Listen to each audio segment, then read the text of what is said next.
থাকিব লাগে বুলি কৈছে আৰু 3টা বছৰ পিছৰ 3টা বছৰ ছাত্ৰ ছাত্ৰীৰ উত্তীৰ্ণৰ হাৰ 30% বিচাৰিছে ই অপাঠ্যক্ৰমিক বিদ্যালয়ৰ কাৰণে এক জটিল সমস্যাৰ সৃষ্টি হৈছে যিসকল ছাত্ৰ ছাত্ৰীয়ে চৰকাৰী বিদ্যালয়ত বা পাঠ্যক্ৰমিক বিদ্যালয়ত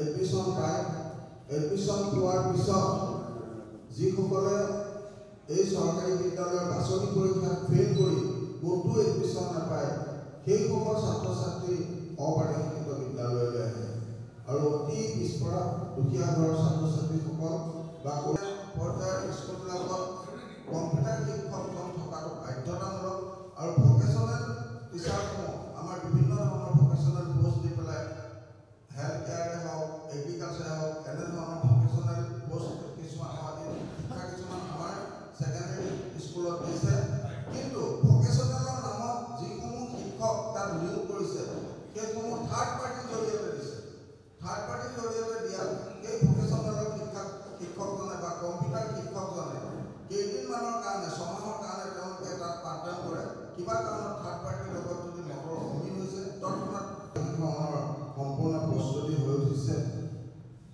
সেইবাবে আমি অসম চৰকাৰক হাইস্কুল শিক্ষক সংস্থাৰ মজিয়াৰ পৰা ধন্যবাদ জ্ঞাপন কৰিছোঁ আৰু শ্ৰদ্ধা নিবেদন কৰিছোঁ কিন্তু পাঠ্যক্ৰমৰ যি নীতি বৰ্তমান প্ৰস্তুত কৰিলে সেই নীতিত কিছু আঁঠুৱা থাকি গৈছে এই আঁঠুৱাখিনি আমি সংশোধন আনিবৰ কাৰণে আমি প্ৰচাৰ মাধ্যমৰ জৰিয়তে আহ্বান জনাইছোঁ আজি 2 বছৰ মাননীয় মুখ্যমন্ত্ৰী ডক্টৰ হিমন্ত বিশ্ব শৰ্মাদেৱৰ লগত 18 জুলাই 2024 তাৰিখৰ পৰা তেখেতৰ লগত আমি কেইবাবাৰো আলোচনাত বহিছোঁ মাননীয় শিক্ষামন্ত্ৰী ৰণোজ পেগু ছাৰৰ লগতো অসম হাইস্কুল শিক্ষক সংস্থাৰ মজিয়াৰ পৰা কেইবাবাৰো বহিছোঁ শিক্ষা সচিব সঞ্চালক আদি সকলৰ সৈতেও নিৰ্ভৰ আছে তেনেহ'লে সেইসমূহ বিদ্যালয় বাৰ্ষিকীকৰণ কৰা হ'ব বুলি পেলাই কৈছে গতিকে 1/1/2006 চনৰ সেই স্কুলবিলাকে সেই সময়ত পাৰ্মিশ্যন পোৱা বা মাটি কাগজ সকলোবিলাক আছে কিন্তু ৰিজাল্ট আৰু এনৰলমেণ্ট বিচৰাৰ কাৰণে অসম হাইস্কুল শিক্ষক সংস্থাৰ মজিয়াৰ পৰা অসম চৰকাৰৰ লগত বহু দিনৰ পৰা আমি আলোচনা বিলোচনা কৰি আছিলোঁ অপাৰ্দেশীকৃত বিদ্যালয়সমূহ পাৰ্দেশীকৰণ কৰিব লাগে আমাৰ দাবী চনদৰ 1 নম্বৰ দাবী সেইটো আছিলে 18 জুলাই 2024 তাৰিখে মাননীয় মুখ্যমন্ত্ৰী মহোদয়ে অসম হাইস্কুল শিক্ষক সংস্থাক আহ্বান জনাইছিলে আলোচনাৰ বাবে আমি আলোচনাত যেতিয়া বহিছিলোঁ তেখেতে আমাৰ গোটেই কথাখিনি হৃদয়ঙ্গম কৰিছিলে আৰু তেখেতে মাননীয় শিক্ষামন্ত্ৰী মহোদয়কো অৱগত কৰিছিল যে মই আজি হাইস্কুল শিক্ষক সংস্থাৰ সভাপতি সম্পাদকৰ সৈতে আলোচনা কৰিছোঁ বিদ্যালয়সমূহ পাৰ্দেশীকৰণ কৰিব লাগে আৰু লগে লগে তেখেতে আমাক আশ্বাস দিছিলে আশ্বাস দিয়াৰ পিছদিনাখনে আমাক অসমৰ মাননীয় শিক্ষামন্ত্ৰী ডক্টৰ ৰণোজ পেগু ছাৰে 19 জুলাই দিনাখন আমাক তেখেতৰ কাৰ্যালয়লৈ মাতিছিলে আৰু বিদ্যালয় পাৰ্দেশীকৰণৰ ক্ষেত্ৰত পুংখানুপুংখভাৱে আমাৰ লগত আলোচনা কৰিছিলে দীঘলীয়া আলোচনাৰ অন্তত 2 বছৰ কেইবাবাৰো চৰকাৰৰ সৈতে 2 বছৰত আলোচনা হৈছে শিক্ষা সচিব শিক্ষামন্ত্ৰী মুখ্যমন্ত্ৰী মহোদয়ৰ লগত আলোচনা হৈছে আৰু যেনেধৰণে কথা দিছিলে তেনেধৰণে ইতিমধ্যে বিধানসভাত আইনখন পাছ হৈছে আৰু বিদ্যালয় পাৰ্দেশীকৰণৰ তেখেতসকলে ষ্টেপ লৈছে আৰু সেইকাৰণে আমি অসম হাইস্কুল শিক্ষক সংস্থাৰ মজিয়াৰ পৰা তেখেতসকললৈ অশেষ ধন্যবাদ জ্ঞাপন কৰিছোঁ মাননীয় মুখ্যমন্ত্ৰী ডক্টৰ হিমন্ত বিশ্ব শৰ্মা ছাৰলৈ অশেষ ধন্যবাদ জ্ঞাপন কৰিছোঁ শ্ৰদ্ধা নিবেদন কৰিছোঁ চৰকাৰৰ সকলো বিষয়ববীয়ালৈকে আমি শ্ৰদ্ধা নিবেদন কৰিছোঁ কিন্তু দুৰ্ভাগ্যৰ কথা এটাই ঘোষণা কৰা মুখ্যমন্ত্ৰী মহোদয় শিক্ষামন্ত্ৰী মহোদয় আমাৰ লগত কৰা আলোচনা আৰু বৰ্তমান যিখন আইন ঘোষিত হ'ল সেই ঘোষিত আইনখন আমাৰ মনঃপূত হোৱা নাই অৰ্থাৎ সেই আইনখন এতিয়া আইন নহয় 2017 চনৰ আইন তাত লিখা আছে এখন আইন 2017 চনৰ আইনখনত উল্লেখ আছে যে প্ৰতিটো ক্লাছত 25 জনকৈ ছাত্ৰ ছাত্ৰী হ'ব লাগিব আৰু এটা উল্লেখ আছে যে 30% 3 বছৰ 30% পাছ কৰিব লাগিব ছাত্ৰ ছাত্ৰী মেট্ৰিক পাছ কৰিব লাগিব সেইখিনি বিদ্যালয় পাৰ্দেশীকৰণৰ আওতালৈ আনিব আৰু এটা বিষয় উল্লেখ আছে যে 2010 চনত ডাইচ কোডত যিসকল শিক্ষকৰ নাম আছে সেইসকল শিক্ষকেহে প্ৰাদেশিকৰণৰ আওতালৈ আহিব বুলি উল্লেখ কৰিছে। কিন্তু আমি দুখেৰে ক'ব বিচাৰিছোঁ অপ্ৰাদেশিকৃত বিদ্যালয়ত কোনসকল ছাত্ৰ ছাত্ৰী বহে। চৰকাৰী বিদ্যালয়ত বাছনি পৰীক্ষা পাতি এডমিশ্যন লোৱাৰ পিছত যিসকল ছাত্ৰ ছাত্ৰীয়ে ক'তো এডমিশ্যন নাপায় সেইসকল ছাত্ৰ ছাত্ৰীয়ে অপ্ৰাদেশিকৃত বিদ্যালয়লৈ আহে আৰু একেবাৰে নিকিন দুখীয়া লোকজনৰ ছাত্ৰজন অপ্ৰাদেশিকৃত বিদ্যালয়লৈ আহে, তাত এডমিশ্যন লয়। আৰু অপ্ৰাদেশিকৃত বিদ্যালয়ত এডমিশ্যন লোৱাৰ পিছত প্ৰাদেশিকৃত বিদ্যালয় অপ্ৰাদেশিকৃত বিদ্যালয়ৰ ছাত্ৰ ছাত্ৰী এটা হীনমান্যতাত ভোগে। ওচৰতে থকা প্ৰাদেশিকৃত বিদ্যালয়খনৰ ছাত্ৰ ছাত্ৰী ফিজ নাই, ইউনিফৰ্ম পায়, কিতাপ ফ্ৰী, মিড ডে মিল পায়। অপ্ৰাদেশিকৃত ওচৰতে থকা অপ্ৰাদেশিকৃত বিদ্যালয়খনে ফ্ৰী কিতাপ নাপায়, ইউনিফৰ্ম নাপায়, চাইকেল নাপায়, একো ব্যৱস্থা নাপায়। গতিকে সেইকাৰণে বিভিন্ন হীনমান্যতাত ভোগে আৰু তেওঁলোকে পাবলগীয়া যিটো ৰিজাল্ট হ'ব লাগে সেই ৰিজাল্টটো সেই বিদ্যালয়ৰ পৰা পোৱা নাযায়। আৰু অপ্ৰাদেশিকৃত বিদ্যালয়ত যিসকল শিক্ষকে পাঠদান দি আছে সেইসকলে পানী খাই পাঠদান দিছে, অৰ্থাৎ দৰমহাৰ নামত গভৰ্ণমেণ্টৰ পৰা এটকাও নাপায়।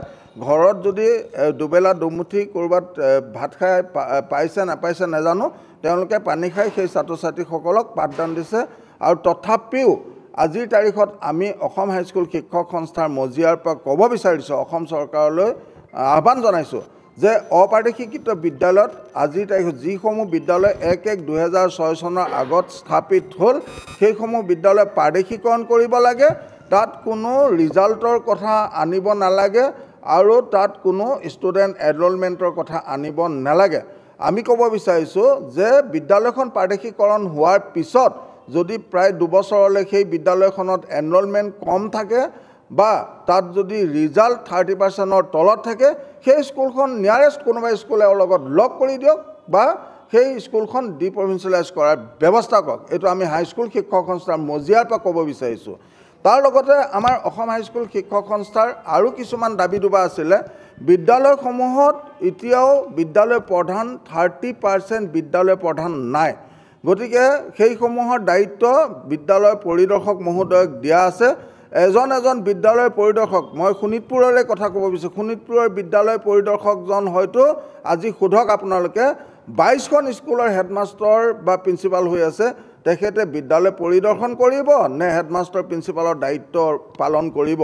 গতিকে চৰকাৰক বহুবাৰ আমি স্থায়ী হেডমাষ্টাৰ নিযুক্তি দিয়াৰ ব্যৱস্থা কৰাৰ পিছত তেখেতসকলে খালি এটা কথা কয় যে কেছ কৰিছে। এবাৰ BSCয়ে কেছ কৰিছে, এবাৰ কোনোবা ছিনিয়ৰে কেছ কৰিছে, জুনিয়ৰে কৈছে, এনেকুৱা ধৰণৰ কিছুমান আমাক অজুহাত দি পেলাই এতিয়ালৈকে বিদ্যালয় হেডসমূহ দিয়া হোৱা নাই। মূল দাবী হ'ল যে কোনো চৰ্ত নোহোৱাকৈ বিদ্যালয়সমূহ প্ৰাদেশিকৰণ কৰিব লাগে আৰু প্ৰাদেশিকৰণৰ পিছত তেওঁলোকক যি চৰ্ত দিয়ে সেই চৰ্ত যদি তেওঁলোকে নামানে হয় ডিপ্ৰভিঞ্চিয়েলাইজ কৰক, নহয় সেই স্কুলখন বেলেগ স্কুলৰ লগত সংযোগ কৰি দিয়ক।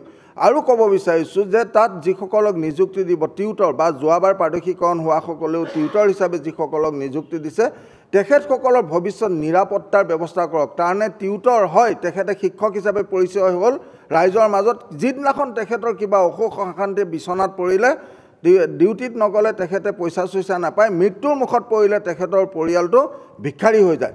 গতিকে আমি ভাবোঁ চৰকাৰী কৰ্মচাৰীসকলক যি সুবিধা দিছে টিউটৰজনকো সেই সুবিধাটো দিব লাগে, তেখেতৰ কাৰ্যকালৰ সময়লৈকে পাবলগীয়া পইচাখিনি পাব লাগে।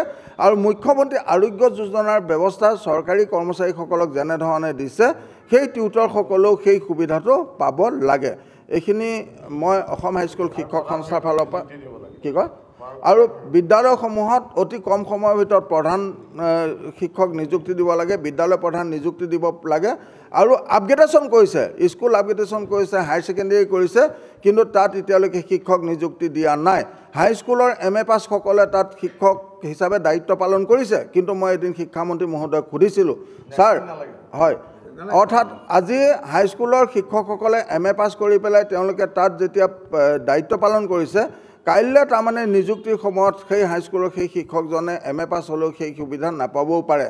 গতিকে আমি ভাবোঁ যে যিসকলে তাত শিক্ষকতাৰ দায়িত্ব পালন কৰিছে তেওঁলোকক হয় অতিৰিক্ত কিবা এটা মাননি দিব লাগে যিহেতু বেলেগৰ দায়িত্ব পালন কৰিছে, আৰু নহয় তাৰমানে নিযুক্তিৰ সময়ত 5% হ'লেও বা 50% হ'লেও প্ৰমোশ্যনৰ ব্যৱস্থাটো কৰিব লাগে। এইখিনি কৰিলে নিশ্চয় সুবিধা হ'ব। আৰু এটা কথা ক'ব বিচাৰিছোঁ, আন্তঃগাঁথনিৰ ক্ষেত্ৰত এতিয়া প্ৰাদেশিকৰণ কৰোঁতে আপোনালোকে দেখা পাব, হাইস্কুল প্ৰাদেশিকৰণ কৰোঁতে 8টা পোষ্ট হ'ব, এম ই স্কুল প্ৰাদেশিকৰণ কৰোঁতে 5টা পোষ্ট হ'ব, 3টা ক্লাছ, LP স্কুল প্ৰাদেশিকৰণ কৰোঁতে মাত্ৰ 2টা পোষ্ট হ'ব। 5টা ক্লাছ LP স্কুলত 5টা ক্লাছত আমি ভাবোঁ যে 2টা পোষ্ট নহয়, 5টা ক্লাছৰ ক্লাছ টিচাৰ 5জন হ'ব লাগে।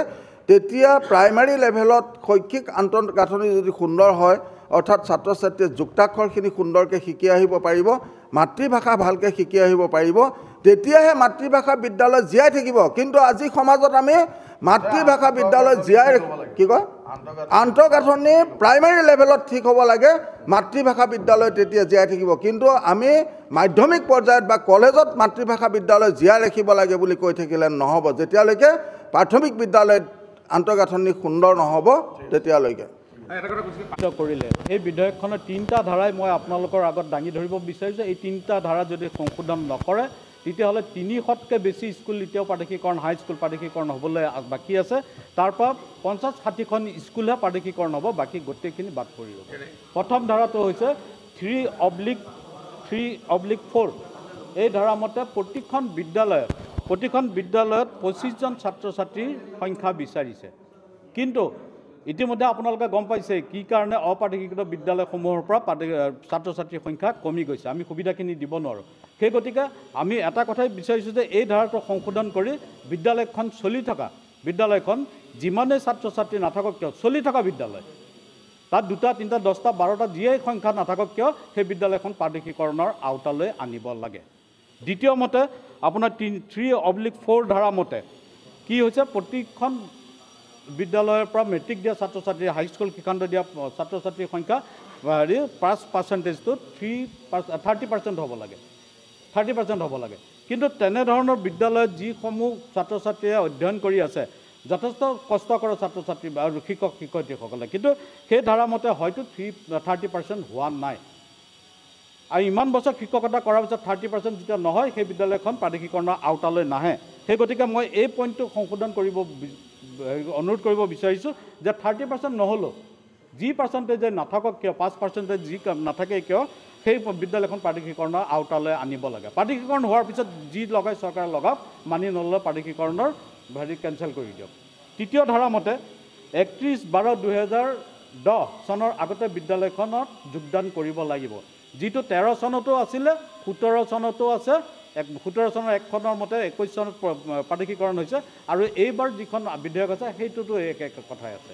তেতিয়াহ'লে 2010 চনৰ পিছত যিখিনি জইন কৰিলে, মই কৈছোঁ 500তকৈ অধিক শিক্ষক শিক্ষয়িত্ৰীয়ে ছুইচাইড কৰিছে বা অৱসৰ লৈছে বা বেমাৰত মৃত্যু হৈছে। তেখেতসকলৰ অৱস্থা কি হ'ব তাৰ পিছত জইন কৰাখিনি? সেইকাৰণে অনুৰোধ কৰিব বিচাৰিছোঁ, যিহেতু UDAIS প্লাছ 2016 চনৰ পৰা আৰম্ভ হৈছে, UDAIS প্লাছত চাওক, সেইবিলাক গোটেই আপলোড হৈ আছে, সেইবিলাক চাওক। যিসমূহ শিক্ষক শিক্ষয়িত্ৰীয়ে 2016 চনৰ পৰা সেইখন বিদ্যালয়ত কণ্টিনিউ কৰি আছে। এতিয়া আমি এটাই বিচাৰিছোঁ যে হয় অসম চৰকাৰে শেহতীয়া 10 বছৰত এনি 3 ইয়াৰ, যিকোনো 3 বছৰত 30% ৰিজাল্ট আৰু 25টা ষ্টুডেণ্ট বিচাৰক মেট্ৰিক এপিয়াৰ কৰা, সেইটো বিচাৰিছোঁ। নাইবা 2013 চনত যেনেকৈ সংশোধন কৰিছিলে 13, 14, 15 চাওক, 13, 14, 15ত যদি সেইসমূহ বিদ্যালয়ত 30% ৰিজাল্ট আছে, নাইবা 30টাকৈ ষ্টুডেণ্টে মেট্ৰিক দিছিলে, তেতিয়াহ'লে সেইসমূহ বিদ্যালয় প্ৰাদেশিকৰণ। ষ্টুডেণ্ট কমি যোৱাৰ মূল কাৰণটোৱে হৈছে যে সেইসমূহ বিদ্যালয়ত আমি মধ্যাহ্ন ভোজনেই হওক বা ফ্ৰী ইউনিফৰ্মেই হওক বা চাইকেলে, এইখিনি আমি দিব নোৱাৰোঁ। সেই আজি 3 বছৰ হৈ গ'ল, হয় 3 বছৰ হৈ গ'ল। কৰোণাৰ আগলৈকে দি আছিল, কৰোণাৰ পিছত এইসমূহ বন্ধ কৰি বিদ্যালয়সমূহত এতিয়া 2010 চনত ডাইচ কোডত নাম থাকিলে প্ৰাদেশিকৰণ কৰিব বুলি কৈছে, কিন্তু নহয়। এতিয়া অপ্ৰাদেশিকৃত বিদ্যালয়ত সুদীৰ্ঘকাল শিক্ষকসকলে দায়িত্ব পালন কৰি কোনোবাই ভাগৰি স্কুল এৰি দিছে, কোনোবাই অপ্ৰাদেশিকৃত হিচাপে অৱসৰ গ্ৰহণ কৰিছে, কিছুমানে ছুইচাইড কৰিছে। এতিয়ালৈকে প্ৰায় অসমত অপ্ৰাদেশিকৃত বিদ্যালয় প্ৰাথমিকৰ পৰা কলেজ লেভেললৈকে প্ৰায় 500 শিক্ষক শিক্ষয়িত্ৰীয়ে ছুইচাইড কৰিছে এই মুহূৰ্তলৈকে। গতিকে হয়, এই মুহূৰ্তলৈকে গতিকে এনেকুৱা পৰ্যায় পাইছেগৈ। আজিৰ তাৰিখতো যদি এই বছৰ বিদ্যালয় প্ৰাদেশিকৰণ নহয়, কিমান সংখ্যক শিক্ষক শিক্ষয়িত্ৰীয়ে ছুইচাইডৰ পথ ল'ব কোনো থিৰাঙতা নাই আমি অসম হাইস্কুল শিক্ষক সংস্থাই কৈছোঁ সকলো বিদ্যালয় পাৰিশীকৰণ কৰক অসম হাইস্কুল শিক্ষক সংস্থাৰ দাবী চনদৰ পৰা বিদ্যালয় পাৰিশীকৰণ বিষয়টো আমি মুচি পেলাম বুলি